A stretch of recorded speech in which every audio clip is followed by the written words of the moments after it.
Filhos e filhas da igreja, graça e paz, caríssimas famílias, amados discípulos, seguindo com o estudo da Sagrada Escritura, estamos no livro do Gênesis, no capítulo 42, vamos falar do versículo 18 até o 25, mais ou menos. Quero ler para vocês segundo o que diz a Sagrada Escritura, em nome do Pai, do Filho e do Espírito Santo. Amém. E tendo-os mandado tirar do cárcere no terceiro dia, disse: Fazei o que vos disse, e vivereis, porquanto temo a Deus. Já queria trazer um breve comentário sobre essa questão, essa palavra, quando José diz que teme a Deus.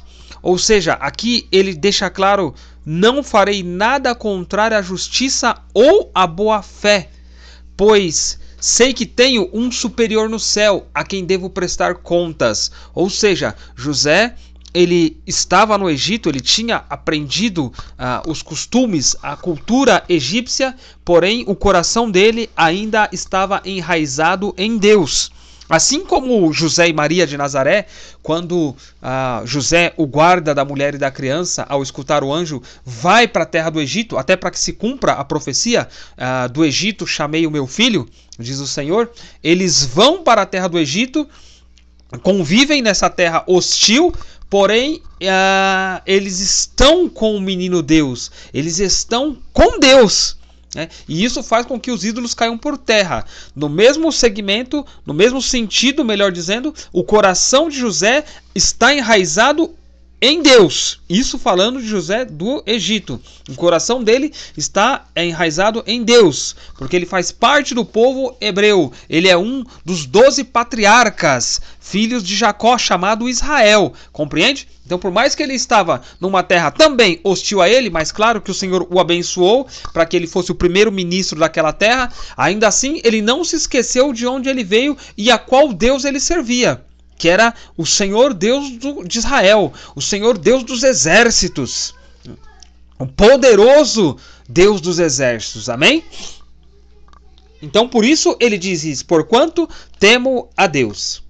Se sois de paz, um vosso irmão fique ligado no cárcere, e vós ide, e levai para vossas casas o trigo que comprastes. E trazei-me vosso irmão mais novo, para que eu possa verificar as vossas palavras, e vós não sejais condenados à morte.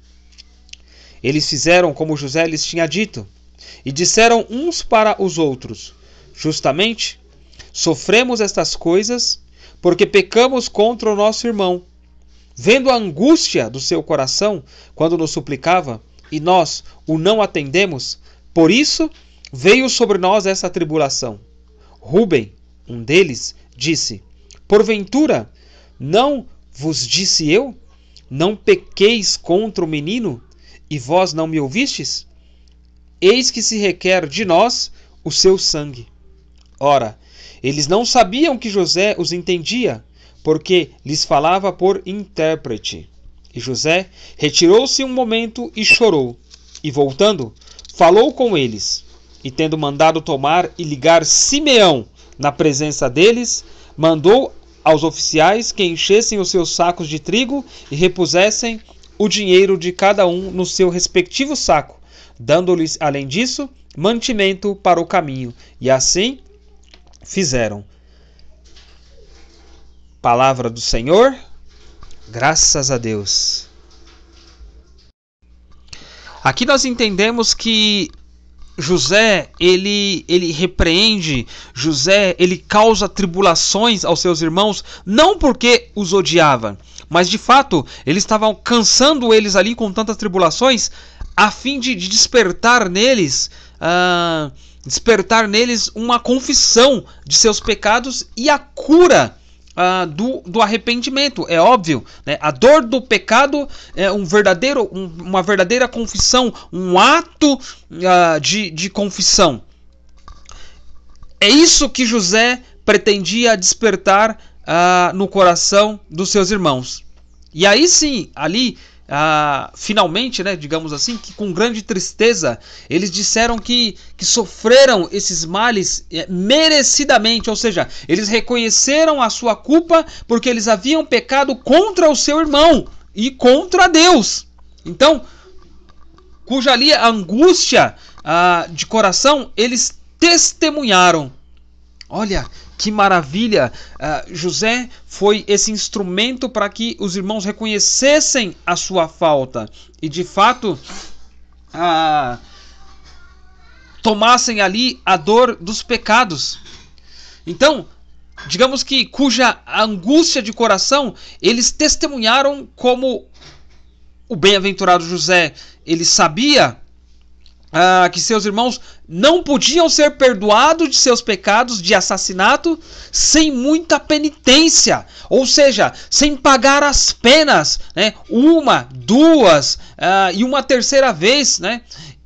Ele os preocupou com provações ali salutares, né? Como um fogo espiritual. E qual que era o seu propósito? Não era vindicar a si mesmo, claro que não, mas corrigi-los e libertá-los de um pecado tão grave. Até porque, para eles, José estava morto.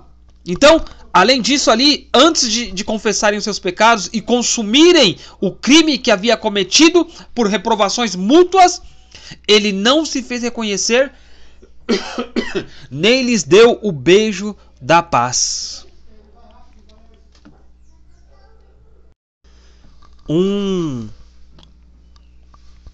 É interessante eu colocar aqui para vocês a palavra, né, dos irmãos. Nós merecemos. Eles reconhecem isso, né? Eles reconhecem. Nós merecemos. Ou seja, a consciência, ela repreende. O castigo abre a boca que o pecado havia fechado. Isso nos ensina São Gregório, né?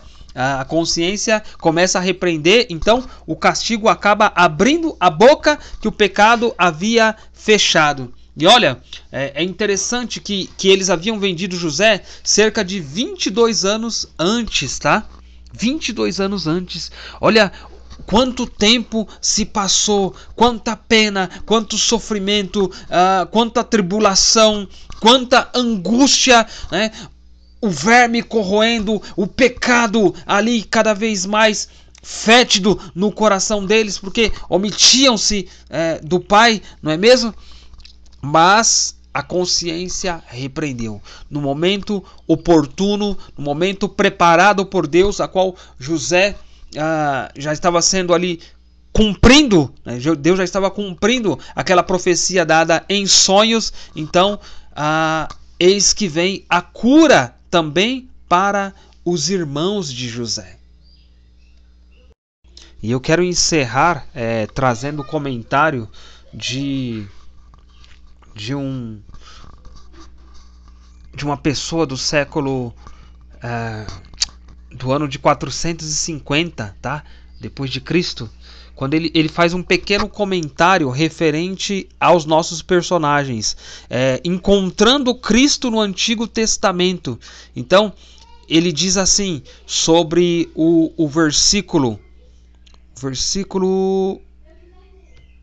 24, aquele que diz assim: E ele se virou deles e chorou, e voltou para eles novamente e falou com eles, e tomou deles Simeão. O autor, ele medita sobre essa palavra da seguinte forma, fazendo um comentário: ao ouvir as pessoas falarem sobre seu irmão, José ansiava por ele e disse: provarei desta maneira que vocês não são espiões, se seu irmão mais novo vier junto com vocês. E tomando Simeão, mandou amarrá-lo diante de si e mandá-lo para a prisão. Se você quer saber quem é Benjamim, diz o comentarista, nosso irmão mais novo, desejado por nosso José, isto é, Cristo. Então José representando Cristo nesse momento.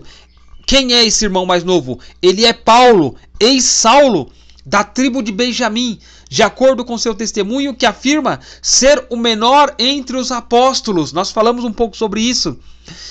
Em Simeão, podemos reconhecer Pedro preso pela tríplice cadeia da negação. Aquele Pedro que o medo ligou e o amor desatou.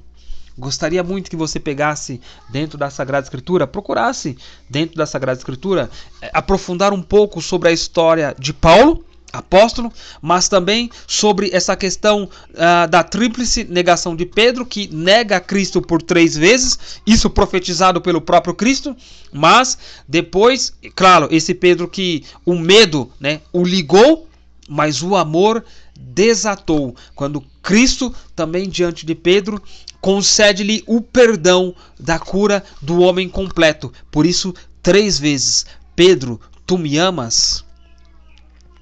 Pedro, tu me amas?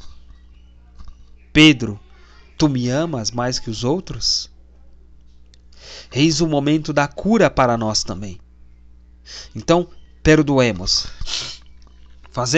Façamos dessa experiência da Sagrada Escritura no dia de hoje como um meio de perdão. Tomemos essa leitura como uma oração de perdão para perdoar e para ser perdoado, porque senão seríamos hipócritas em rezar a oração do Senhor, que é o Pai Nosso. Deus te abençoe. Pai nosso, que estais nos céus, santificado seja o vosso nome, venha a nós o vosso reino, seja feita a vossa vontade, assim na terra como no céu. O pão nosso de cada dia nos dai hoje. Perdoai as nossas ofensas, assim como nós perdoamos a quem nos tem ofendido. E não nos deixeis cair em tentação, mas livrai-nos do mal. Amém. Em nome do Pai, do Filho e do Espírito Santo. Amém. São Pedro e São Paulo apóstolo, rogai por nós.